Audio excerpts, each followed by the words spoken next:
All right, gang. The performance of the night went to Jones, Grasso, and Bo Nickal. Fight of the night was, yes, Neal, yes. Who said that? Rakhmonov and Neal, absolutely. Neal didn't make weight. I don't give a shit. I'm paying him anyway. The gate was $12.15 million, fourth highest gate in UFC history, and the highest gate ever for a heavyweight fight. Attendance was 19,471. It was sold out. John Morgan, what do you got? Well, we've got to start with the main event, right? Jon Jones closed the show in style. I guess what can you say about his performance to move up to heavyweight 3 years away? Listen, anybody deny this guy is the GOAT anymore? I don't think anybody would deny it. Not only is he the greatest light heavyweight ever, he looks like the greatest heavyweight ever too. So, I mean, there were a couple of interviews leading up to this fight where he was saying, I'm going to make this look easy. And I thought that was a silly thing to say. The guy is unfucking believable, man. He really is. I never forget when he claimed the light heavyweight title that you kind of mentioned at the time. You were a little worried about him and how he was going to be in his career and what was going to happen. What do you think now that he's your heavyweight champion? I mean, do you feel like he's a new guy at this point, or you still have concerns about what happens? You know, let's just put it this way. I mean, Jon Jones, there's no doubt that Jon Jones is special. He's the greatest of all time. He's undefeated. He's never lost a fight ever in the UFC. He's fought all the best competition out there. But dealing with him is like dealing with an artist, is the best way to explain it. And I don't know what's going to happen from here on out, you know? I'm just happy we got to see what we saw tonight. It just, and many of us that have been in the game for a long time, some of you might disagree, some of you might agree. I'm a big believer in ring rust and what it does to you. We didn't even get to see any ring rust. Who knows if there was any ring rust tonight? He just went in there and literally made it look like nothing, like it was the easiest thing in the world for him to do. He's a total freak of nature, and he's the best ever. Joe Rogan brought up the idea of Stipe at International Fight Week. Is that something that you guys have kicked around, or do you feel like that could be the plan? I don't know when, but he's definitely fighting Stipe. I want to ask you about Alexa Grasso as well. Obviously, phenomenal win for her. I guess, what are your thoughts on her as the new flyweight champ? Yeah, I mean, she looked awesome tonight. Her hands looked really good when she got taken down and was on her back. I loved how busy she was in the guard. And kept moving, kept Valentina working, kept throwing punches. I mean, she came in with an awesome game plan tonight and executed it perfectly. I think a lot of people, including me, thought that Valentina was probably going to be too strong for her, too much for her. She proved everybody wrong, and she looked incredible tonight. Obviously, we've got to check on health and all those things, but, I mean, given Valentina's long dominance, would you say an immediate rematch is warranted because of what she's accomplished? I don't know, but, yeah, probably. But sitting right here right now, I haven't even thought of that. Only you guys think of shit like that after just watching what we watched tonight. I did want to say, I mean, 3 Mexican champions now at this point, pretty incredible. Is it safe to say you'll be going to Mexico sometime this year? Probably, yeah. It seems like the thing to do. If you look at what's going on with the Mexican champions and fighters right now, wait till this PI is open down there for 5-6 years. Watch what's going to happen in Mexico. It's just, you know, we're finally getting to where I wanted to be with Mexico. Been a big focus of mine since day one. Took a long time, but here we are. And just last thing for me, I did want to ask you about Shavkat as well. Obviously, fight of the night, you just praise it. But I saw you get up and get out of your seat to go talk to him. So tell me what you think of him. Well, it's very rare that you'll see me go up into the octagon for a fight that isn't a title fight. But not just him, but Jeff Neal too. I mean, those guys fought their asses off. And there's many times when you don't make weight, you don't get the bonus no matter what happens. There's no way in hell I wasn't going to give that kid the bonus tonight. The heart that he showed tonight, the knees that he took, the punches that he fired back with and landed. And, I mean, you know, both guys just fought an absolute dogfight. I love that fight, and I have nothing but the utmost respect for both of those guys. Hey, Dana, to your left.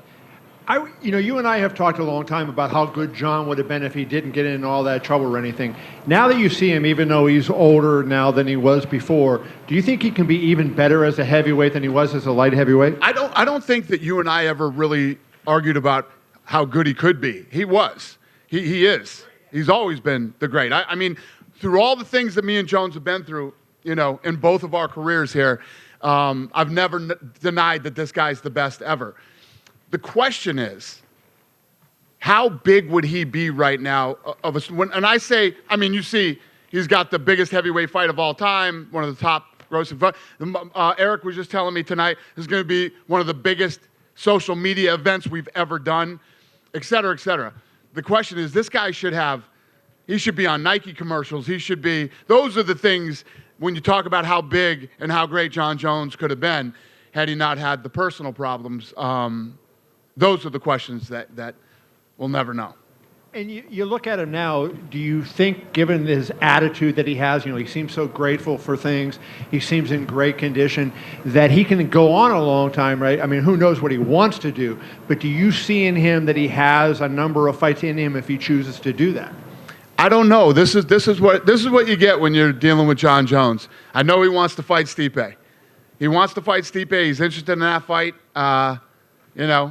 If that fight happens, awesome. We get to see this talented freak, perform again. If not, I don't know. Who knows?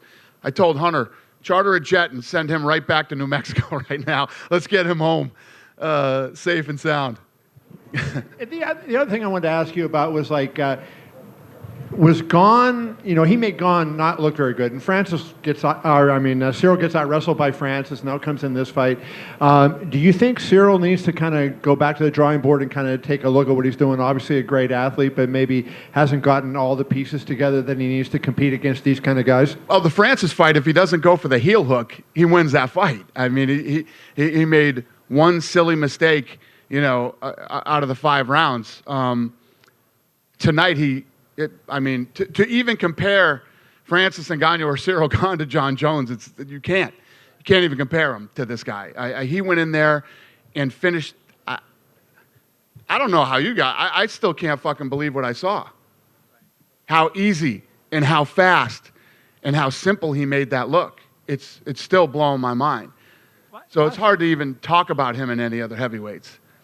Last thing I wanted to ask you is, how much of it do you think in his case is mental? He's a guy, when he focuses, he seems like he raises it up even a higher level than he is, when he's, doing whatever else he does. When he said he didn't train for Gus and he fought a great fight, but then when he does focus, he seems like against DC, he brought it up another level. Do you think that mental aspect of his game could get him higher and bring him to another level in the sport? I don't know if there is another level. I think he is the level.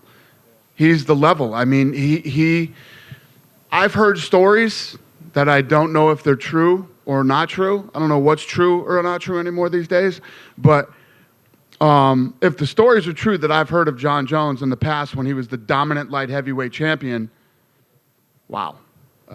Stories of not training and partying too much and just showing up here and fighting these incredible fights and beating the absolute best in the world.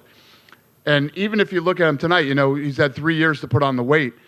A lot of people are saying, I don't know, he looks soft. What if this, that, and, blah, blah, blah. Ciryl Gane is a monster in great physical shape and everything else. Jon Jones went in there and just treated him like he was a little kid. So I think he is the level. I don't know if there's any other level higher than Jon Jones. Dana over here in the front. Yeah. I know you gave him a bonus, but can I get a few words on what you thought of Bo Nickal's performance in his debut? Only 3-0. Yeah, I had a lot of questions about him. And when you saw his opponent tonight, guy's huge. He's got like 21 fights, ton of experience. And I thought that, listen, he's a human being. I don't care what level of wrestling he's good. This isn't wrestling. This is a completely different game here. And there's adrenaline dumps. There's, the nervous energy, all the things of performing in the UFC for the first time. Man, he blew all that right out of the water. He went in there. He looked incredible. And, Mick came over to me after and said, he wasn't even applying that choke the right way, and he still got that choke and choked him. So, I mean, wait till that kid's been in the sport 2-3 years. So how do you manage going off of that? How do you manage his future going forward? Because he's clearly very talented, but his record is, 4-0, 5-0. It might be difficult to matchmake for him going forward. Yeah, well, if he's fighting a guy 3-0 with 21 fights and as big as the kid that he fought tonight and strong, I mean, you see the legs on that kid? I don't know. I think he's there. I think this guy could possibly go out and, I mean, when you look at the early days of the UFC, and it's hard to compare that to now, but guys like Cain Velasquez fought for a title when he was 8-0 or something like that. You know what I mean? So who knows? When you have that much talent, and he's only going to get better, and every fight that he gets is the kind of experience that he needs. Like Rakhmonov, right? He's 16-0, but tonight's fight will take him to another level. When you fight a guy like Neal, who puts on a performance like he did tonight, and not just testing him as far as his physical and cardio and all the other things, testing his chin, his heart. That's what helps take these guys to another level. And Cody Garbrandt obviously got back into the win column too. Not the firefight we were accustomed to seeing from him in recent fights. What did you make of his performance? With who? Cody? Yeah. You know what? I was crazy busy in the back. I had a ton of crazy shit going on back there tonight, and I didn't see any fights before. I saw Derek Brunson on, but I missed the Cody fight because I was dealing with some stuff back. Nothing bad, just work stuff. So Derek Brunson's corner threw in the towel. Yeah, I saw that. So what did you make of that? I thought the fight should have been stopped, and I applaud his corner for throwing in the towel. Seen a few fights here that I thought should have been stopped by the referee. Not tonight, but I'm just saying in the UFC. And I thought the corner should have thrown in the towel. Unrelated to this fight card, but is there a location for the May 6th card? Because Newark seems to be what everyone's saying, but I think I saw an interview where you said Vegas might want the Cinco de Mayo fight week because Canelo is in Mexico that week. No, so what happened with that was I was telling my team, I think we should do a Cinco de Mayo fight. Now we have 3 Mexican-born, champions, and we were trying to figure it out. Canelo had the date, and not that I wouldn't go, but it's an Eddie Hearn fight, and I like Eddie Hearn. I'm not going to try to do that, but just I don't know. We don't know yet. We're still talking about it and working on it. Dana back here. Yeah, buddy, go ahead. Dana, on the topic of Mexican champions, people are wondering about the future for Amanda Nunes and if Irene Aldana is the next woman up potential for her. Yeah, no, we're working on a fight for Aldana right now. Is it the title? I don't know yet. And then secondly, just talking a little bit more about the card, Ian Gary stays undefeated, overcame some adversity, already has the Conor McGregor stamp of approval. Just what are your thoughts on his performance and his run so far in the UFC as a prospect? Yeah, I didn't see the fight. I just saw the finish on the replay. But yeah, no, he's a stud, man. And from what I hear, he got clipped early and came back and had a great finish. I didn't see the fight yet, though. Dracus du Plessis gets a win over a top-ranked guy, and people wondering, hey, is he already in that talk for potential title eliminator? Just want your thoughts on the future for him. That was an awesome fight, too. Great fight. And, obviously a huge win for him beating Brunson in such a war. And, he just knocked off one of the top guys, so we'll see what's next for him. Dana. Yep. Hey, Dana. Yep. I'm from Brazil, so how is the launch of the new Fight Pass in Brazil? How is it going? How's the launch of Fight Pass going? Yeah. Good. I think it's going great. Actually, it's funny you asked me that. I have a meeting for that this week. They're presenting to me this week, so I'll know more about it at the next press conference. Text me when you know more then. I will. Dana back here. I'm behind all these cameras. Question about Valentina. She had talked earlier in the week that she was open to a fight with Amanda. Can that fight happen without her having a belt? It wouldn't make much sense. Had she won tonight, I mean, it would make a lot more sense.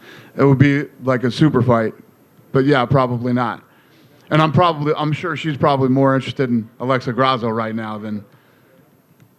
And then, as a follow-up, you mentioned the gate and about it being the highest heavyweight grossing fight of all times. How did the fight trend throughout the week? Did it pick up later in the week as Jon spoke and was more available to the media, or was it trending high kind of throughout once it was announced? Yeah, well, not once it was announced. Once we start fight week on Monday, once Monday started and content starts going up, it was big. I mean, every single post on my Instagram alone that has anything to do with the fight is over a million views, and I think the press conference stare downs were like at over 3 million. So I was saying earlier, it's going to be one of the biggest fights ever on social media. Dana, right here. I'm curious, tonight we saw them film some scenes from Roadhouse and yesterday as well. What was that like, just having all that going on, and how did that all? I mean, it went pretty smooth considering I don't really like doing stuff like that. So it went pretty smooth. How do you feel you did during the stare down? Do you feel you were? Well, if I can't fucking do that, I don't know. I don't know what I can do. That's about as much acting as I want to do ever. And what's the process like when they're doing a movie like that? We saw a little bit with the Halle Berry movie, but getting all the UFC related stuff in that movie, is that something that took a long time to negotiate, or was it easy? Well, Joel Silver is the producer on this thing, and he has a great relationship with us and obviously with Ari Emanuel, and Conor is one of the big characters in the movie, so we made it pretty easy for him. And speaking of Conor, we had Michael Chandler back here earlier in the night, and he seemed to be getting a little antsy as far as figuring out a date. He said he had his team ask your people maybe September or something like that. Is there any update on when we could maybe see this fight? Trust me, if there was, you would have heard about it already. As soon as there is, we'll announce it. But no, not yet. And speaking of lightweights, we had Islam Makhachev I saw here tonight. I know you said last week that you want him and Volk to defend, and Volk's going to do Yair. Any idea who Islam could potentially fight next? No, we haven't really talked about that yet. Obviously, it was a no-brainer after the fight who Volkanovski would fight. Yair looked incredible and absolutely dominant.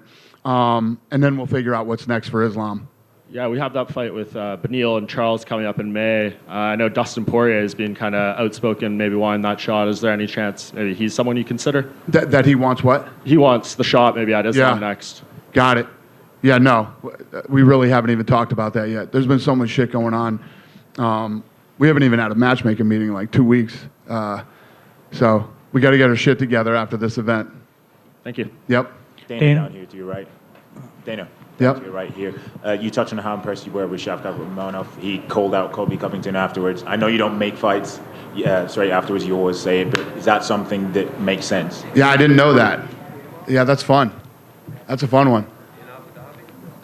In Abu Dhabi, as Jose asked? Oh, I'm not making the fight. I'm just saying, yeah, that sounds fun. I didn't know he did that, but we'll see. And it's been over a year, pretty much to the day since Colby last fought for Masvidal right here. Do you guys have an update on him at all, or? On Colby? Yes. Yeah, Colby's ready to fight. He's ready to fight, and he's ready to fight anybody. I know we've reached out to him for a couple of different fights, and he said yes to it, but it just didn't work out.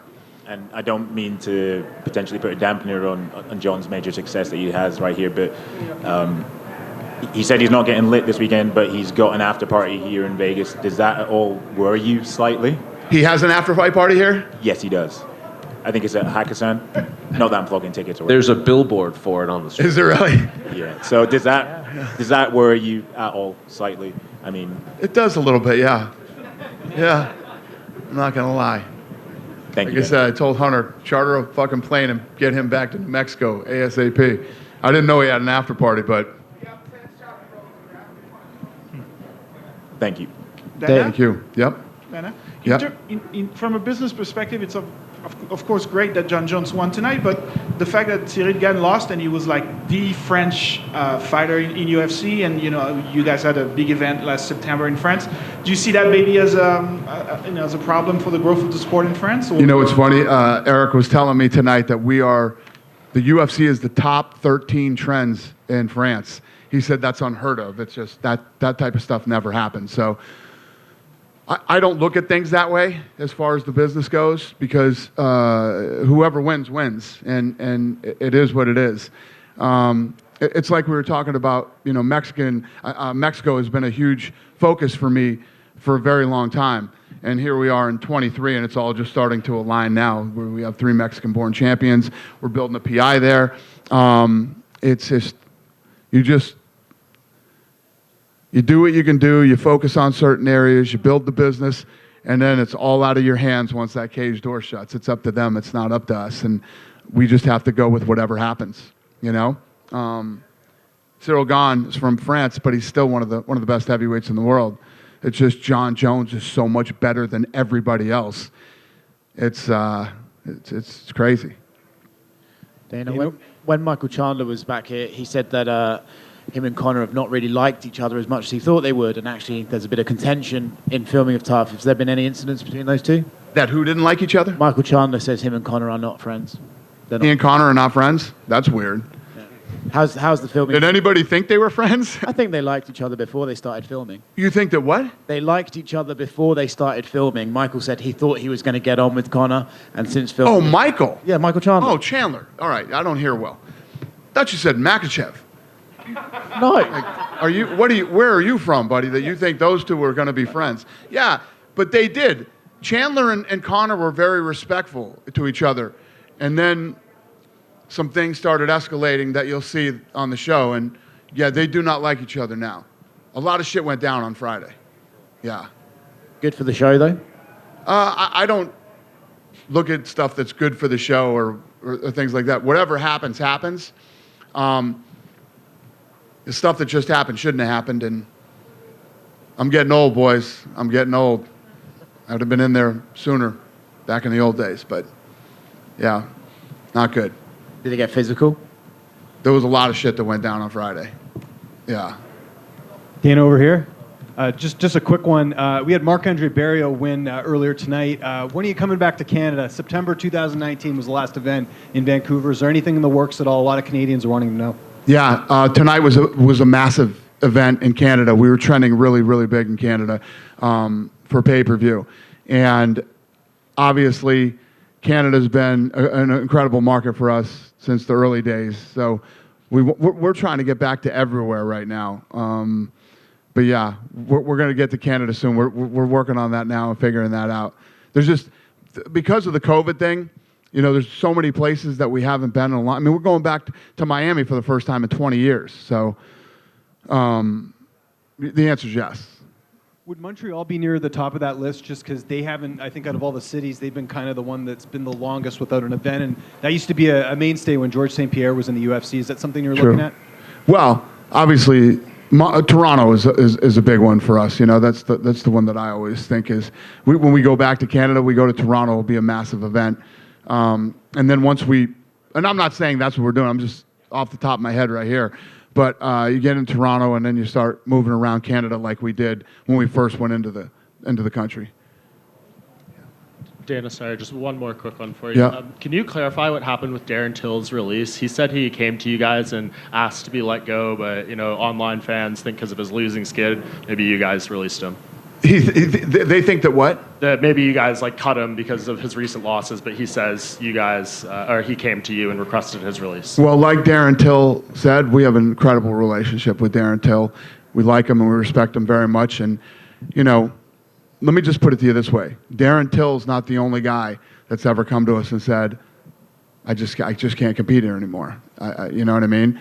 And, no, he did ask for his release, and we did release him. He says he wants to be back in 2-3 years or something. Is that something you'd be open to if he maybe gets back on track a little bit? Yeah, I don't know. I mean, I don't know what his plans are for outside of the UFC, but he's a guy that we've had a great relationship with. We really like him, and obviously we wish him the best. And if he gets to a level where he thinks he's ready to come back to the UFC, yeah, we would probably do it. Yep. Hey, Dana, one final question to your left here. What did Brady say about Jon Jones? What did who say? Tom Brady. Tom Brady? What did he say about Jones? Yeah, I mean, he was he loves Jon Jones, and obviously everybody in the arena was blown away by what happened tonight. And but yeah, he's a Jon. He flew in today from Florida to see the fight, so he's a fan. And him and Chandler got to hook up again tonight before he walked out. Got to see him, and But yeah, that's it. Dana, one quick one. A lot of fans on Twitter are talking about like that result makes them want to see Francis fight more. Is that road like completely done now? They want to see Francis do what? Fight Jones still even more because of that. Because of I tried to make that fight. Yeah. So is that like completely done now? Like, Done. Cool. Never going to happen. We tried to make that fight with him for 3 years. You got to want that fight. Doesn't matter what listen, we all want to see a fight. The guy's got to want the fight. Francis doesn't want the fight. You can't make him fight. And I doubt it would have gone any differently. Dana, down to your right. Do you know Yep. what happened with Jon Jones's foot when he was walking into the octagon? It seemed like there was a problem with some tape he had on it. Yeah, I don't know what was up with that. I think he tried to tape his feet and the commission didn't let him do it when he walked out. Yeah, I didn't find out what that was about yet. And obviously he's 35, but other than Stipe, do you think Jon will be around for a lot longer? Like, if you fight Stipe, is there anyone else really, or do you think he'll leave? Well, like I was telling Kevin earlier, Jon Jones is one of those guys that so good, so talented, but like I said, he's like dealing with an artist. And he makes a lot of money, man. Not a lot of people can say, you know what, I'd take 3 years off and not work. So who knows? I mean, if he wants to fight Stipe, so we'll make the Stipe fight, and then whatever he wants to do after that, we'll be lucky if we get to see him again, you know. Or maybe he doesn't. Maybe he retires after that. I don't know. Finally, we're back in London in a few weeks. I know you love a London fight night, so Yeah. How excited are you for Edwards and Usman 3? I'm excited. I got the slap finale coming up next weekend, and then I jump on a plane and go right to Boston. We're filming Looking for a Fight, and then I go to England for the fight. So I got a fun couple weeks coming up. I'm looking forward to it, and I'll land in England like the day of St. Paddy's Day, which I heard is awesome there too. So I'm looking forward to all of it. Hey, Dana, over here. Yep. Keith Whittier with Ottawa Life Magazine. First of all, congratulations to you and your team for a fantastic night of fights. Thank you. Over the course of the 30 years of the UFC, there have been many amazing accomplishments, breaking down barriers like years ago, fighting in New York would have been unheard of, and now it's just a thing. What's the next big accomplishment that you and your team are looking at? Fighting in New York would have been unheard of. Now we're number 1, number 2, and number 4 all time at Madison Square Garden. Yeah, I'm the thing that I'm looking forward to the most. I mean, my team, you'd have to ask them themselves, but what I'm looking forward to is obviously the PI that's opening in Mexico, the type of talent that's going to come out of there in the next 5 or 6 years, and opening a PI in Africa and doing our first event in Africa. Those are really the two things that I'm the most excited about right now. So the PI and the fight in Africa is something that I need to get done before my time here is done. Dana, you actually led into my question. Is there an update on getting the PI in Africa, getting an event in Africa? Working on the PI in Mexico first. And like I was saying, I was telling one of the reporters the other day, you know, these PIs are crazy expensive. And what it is it's a huge reinvestment in the sport and into the talent that's possibly out there. So we're going to get this thing built, get it up and running, and once that thing's up and running smoothly, then we'll start looking at Africa and putting together a timeline to build one where, and you know, because you gotta fly a whole team out there, and they figure out where the best place is and look at the property and figure all that stuff out, and then we got to look at the cost, and it takes a minute. Hey Dana. Yep. Bo Nickal's probably the most hyped prospect since Khamzat Chimaev. How would you compare the hype from Bo Nickal to Khamzat Chimaev thus far? I don't know. It's different. You know, it's so different because, you know, Bo comes from, you know, collegiate background, you know, more well-known going into this thing than Khamzat was. Khamzat fights on Fight Island during COVID. Then he jumps out and tells me he wants to fight again next weekend, and I'm like, okay, let's do it. And, you know, that whole Khamzat thing just started rolling organically after that. Two totally different types of hype. And lastly, what would you make of Jake Gyllenhaal's physique at 185-pound division for the movie Roadhouse? Listen, what can I say? He looks good. I don't think he's been USADA tested, but he looks great. Paulo Costa's secret juice might have helped him. What's that? Maybe he's using too much of Paulo Costa's secret juice. Possibly. Go ahead, sir. Dana, Shavkat Rakhmonov has been long compared to Khamzat Chimaev, except he just doesn't speak English, right? But the skill, like skill-wise, skill for skill, is Shavkat just someone that you can get behind? Like, how close is he to contender status, title shot? Well, tonight was a big night for him, obviously, not just because he won, but that he was in a dogfight and in a war. And you guys saw at the weigh-ins that day. He got a big pop at the weigh-ins already, and then you go in and you beat a guy like Neal, and you beat him the way that you did in an absolute, when you think about all the things that we love as fight fans, it doesn't get any better than that. That's why I'm paying it. This kid didn't make weight, and it's a rule. It's a law. If you are a professional, if you don't show up here and you don't make weight, you don't get a bonus, period. And I don't think we've ever cracked on that. After that fight, I was like, I don't give a shit if he made weight or not, man. We're paying that dude $50,000. That was incredible. Both guys had incredible heart. You couldn't watch a better fight than that. It was awesome, and I love that shit. So, anyway, that isn't even what you asked me, but one final. Yeah, he's in a good place. Yeah. One final for me. Speaking of Khamzat Chimaev, there's been reports that he's moving up to middleweight permanently. Can you confirm that? I hope so. Yeah, I think that's a good idea. Thank you. Yeah. Dana White, over here. Yep. David Potter, good seeing you again. Congratulations also on an incredible night, incredible evening, great fights.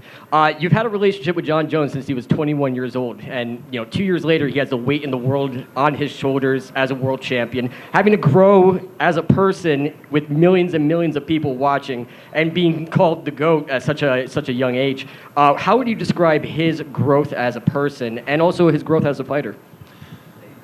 Yeah, I think that winning the championship at 21 and becoming famous and making a lot of money, some people handle it well and some people don't. We've seen guys just completely go off the rails, and Jon Jones is a very unique case because he's gone off the rails, but he's managed to. He's almost like a functional, he's been able to do what most people couldn't do, even if they were straight. If they walked a straight line, they couldn't do what Jon Jones has done. So, I don't know. He's a unique individual. He's different than everybody else. And like I said earlier, he's special. He's just different, and he's the greatest of all time. There's no denying it now. And I don't even really know how to answer your question. Yeah. We're heading towards the end of Power Slap, the first season. I happen to like the product. I love the product. I think it's going to take a little bit longer for people to jump on the bandwagon. The same people that criticize Power Slap are the same people that share videos of people getting viciously and brutally knocked out. I like the product, but how long do you think people are going to climb on the bandwagon just like they did with MMA? Listen, what I've gone through with Slap is deja vu from UFC. Exact same thing. It wasn't fucking media like this here. Back then, it was nobody. We literally would try to beg people to show up to our press conferences. Nobody covered the UFC in the early days.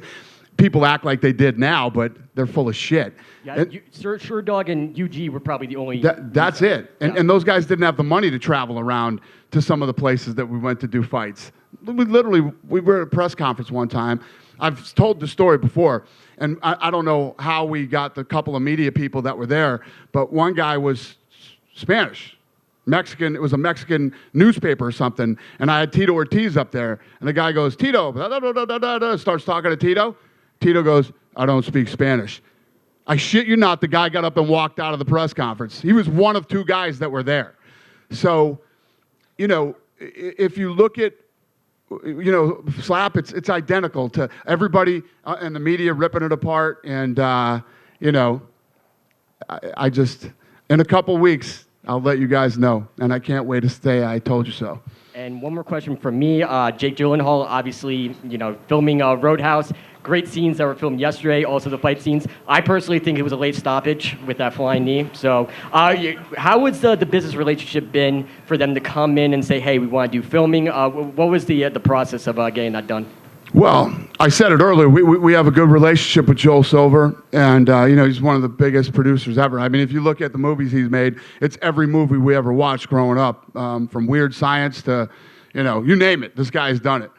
And he was actually, Lorenzo and I went and met with him many years ago, like 15 years ago, and we were talking about the UFC, and he ended up putting Tito, Chuck, and Randy and a couple of his movies. What was it? The ones with Jet Li. When they Jet Li and DMX, and I can't remember the name of the movies. Cradle to the Grave. Yes, Cradle to the Grave. Thank you.